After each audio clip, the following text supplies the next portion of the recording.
जिसको पाकर मुक्त हुआ था, जिसको पाकर मुक्त हुआ था भारत माँ का उपवन, आओ तुमको आज सुनाते हैं निर्मल बापू का जीवन।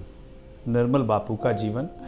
नमस्कार मेरे प्रिय विद्यार्थियों और सभी साथियों, मैं अमित द्विवेदी अपने YouTube चैनल DS क्लासेस में आप सभी लोगों का स्वागत करता हूं। आज फिर हम नई पंक्तियों के साथ, गांधी जी के नए अंश के साथ, नए वीडियो के साथ आज आपसे मिलते हैं। पिछले वीडियो में हम सभी लोगों ने मोहनदास करमचंद गांधी की पुस्तक सत्य के प्रयोग अर्थात उनकी आत्मकथा पर प्रस्तावना का जिक्र किया, उसके बारे में बातचीत की, फिर उसके बाद उनके जन्म का जिक्र किया। आज हम इसी कड़ी को आगे बढ़ाते हुए क्या उनका बचपन रहा उस पर बात करेंगे। उनका बचपन किस प्रकार बीता उस पर बात करेंगे। चूंकि इस पुस्तक में गांधी जी के जो अंश लिखे हुए हैं वो बहुत ही मनोरम्य लिखे हुए हैं। आप जब उनको पढ़ेंगे तो आप यकीन मानिए आप उनको जिएंगे। बहुत सी घटनाएं आपको ऐसे लगेंगी कि जैसे मैंने साक्षात कर रहा हूं, देख रहा हूं। चलो इसी क्रम में हम आज मोहनदास के बचपन की बात करते हैं कि उनका क्या बचपन रहा। मोहनदास बताते हैं कि जब उनके पिता राजकोट के दीवान, राजकोट के सदस्य नियुक्त हुए और जब वो राजकोट पहुंचे तो उनकी उम्र 7 वर्ष की थी। वो बताते हैं कि जब उनके पिता पोरबंदर से राजकोट पहुंचे तो उम्र 7 वर्ष की थी। उस 7 वर्ष की उम्र में उन्हें जितना भी याद है उन्होंने इस पुस्तक में लिखा है। उन्होंने बताया है कि उन्होंने गांव की पाठशाला में उन्हें पढ़ने के लिए भेजा गया।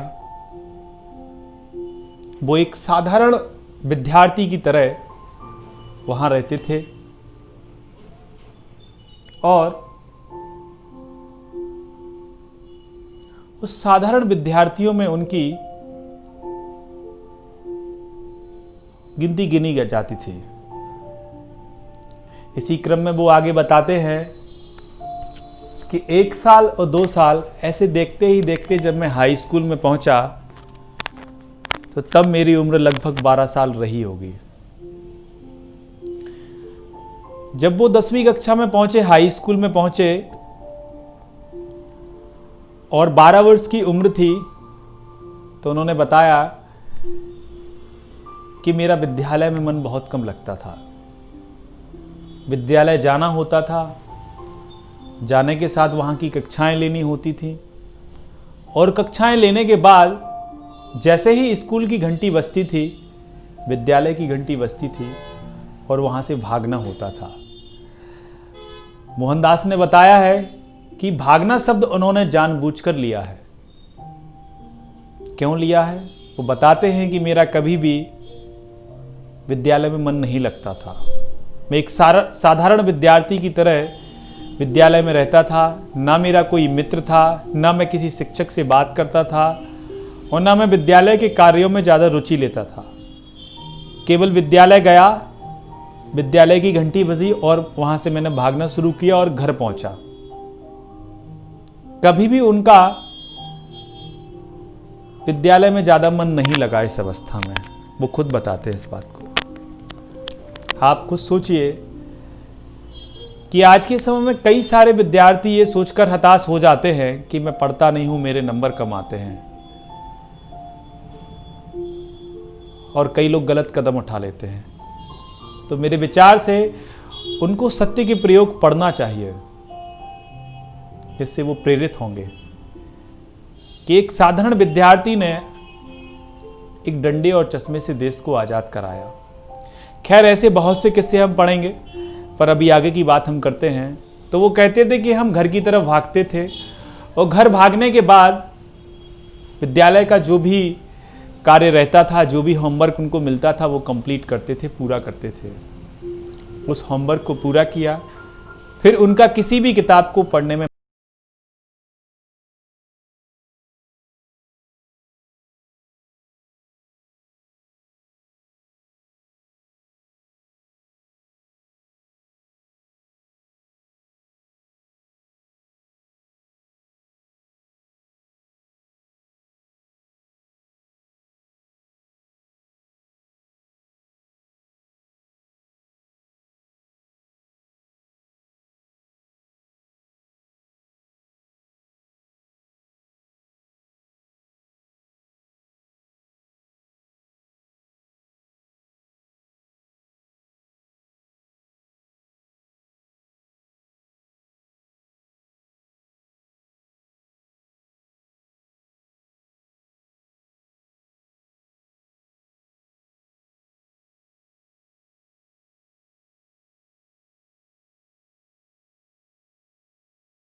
कि मास्टर साहब हम दो विद्यार्थियों को नकल करने से रोकेंगे। ये मेरे मन में विचार आया ही नहीं कि मास्टर साहब कहेंगे कि स्लेट की तरफ इशारा करेंगे और उसको देखकर हम लिखेंगे, पर इसमें मेरी कोई गलती नहीं। बाद में मास्टर साहब ने मोहनदास को इसके बारे में बताया, डांटा, फिर भी मोहनदास के ऊपर कोई प्रभाव नहीं पड़ा, क्योंकि वो उस गलत राह को समझ ही नहीं पाए, उस इशारे को समझ ही नहीं पाए, क्योंकि उनकी नज़र में एक शिक्षक की भूमिका अलग ही है, जो हमेशा उसको आगे बढ़ाता है, अपने विद्यार्थियों को आगे बढ़ाता है, उनकी गलतियों को ना छिपाकर दूर करता है। ये इनके शिक्षक के प्रति भाव थे। मोहनदास बताते हैं कि इतना सब होने के बाद भी मेरा हृदय, मेरा मन और मेरी जो उस शिक्षक के प्रति भाव थे, इज्जत थी, उनमें कोई परिवर्तन नहीं हुआ। वो जैसे थे बिल्कुल वैसे के वैसे ही रहे। कितना अच्छे तरीके से इन्होंने इसका चित्रण किया है, वर्णन किया है। मोहनदास बताते हैं कि उन्हीं मास्टर साहब के मुझे और भी कई किस्से मालूम हुए, और भी कई कमियां मालूम हुई, लेकिन फिर भी मेरा शिक्षक के प्रति आदर कम नहीं हुआ। वो बताते हैं कि हमें बड़ों की आज्ञा का पालन करना चाहिए, शिक्षकों की आज्ञा का पालन करना चाहिए। उनका हमारे जीवन में महत्वपूर्ण स्थान होता है। वो बताते हैं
मोहनदास के जीवन पर बहुत पड़ा।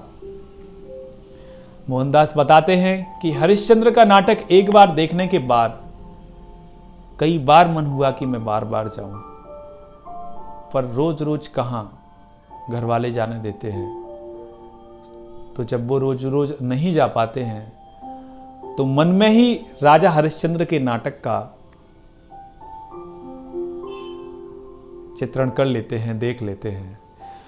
वो बताते हैं कि मन में कई सैकड़ों बार मैंने राजा हरिश्चंद्र के नाटक को देखा है, उसको जिया है, उसका चित्रण मैंने अपने हृदय में किया है। वो बताते हैं कि सब क्यों राजा हरिश्चंद्र जैसे नहीं हो जाते, इस संसार में सभी क्यों सत्यवादी नहीं हो जाते, क्यों सभी सत्य का पालन नहीं करते। वो बताते हैं कि अगर आज भी मैं राजा हरिश्चंद्र को पढ़ने के लिए बैठ जाऊं तो मेरी आंखों में आंसू आ जाएंगे, मेरी आंखों में आंसू आ जाएंगे। आप इस बात को बहुत अच्छे तरीके से समझ रहे हैं। तो आपने देखा कि मोहनदास के जीवन पर ये दो प्रसंग जो उन्होंने बचपन में बताए हैं कि बचपन के ये दो प्रसंग उनके जीवन के लिए बहुत महत्वपूर्ण है, जिसमें श्रवण की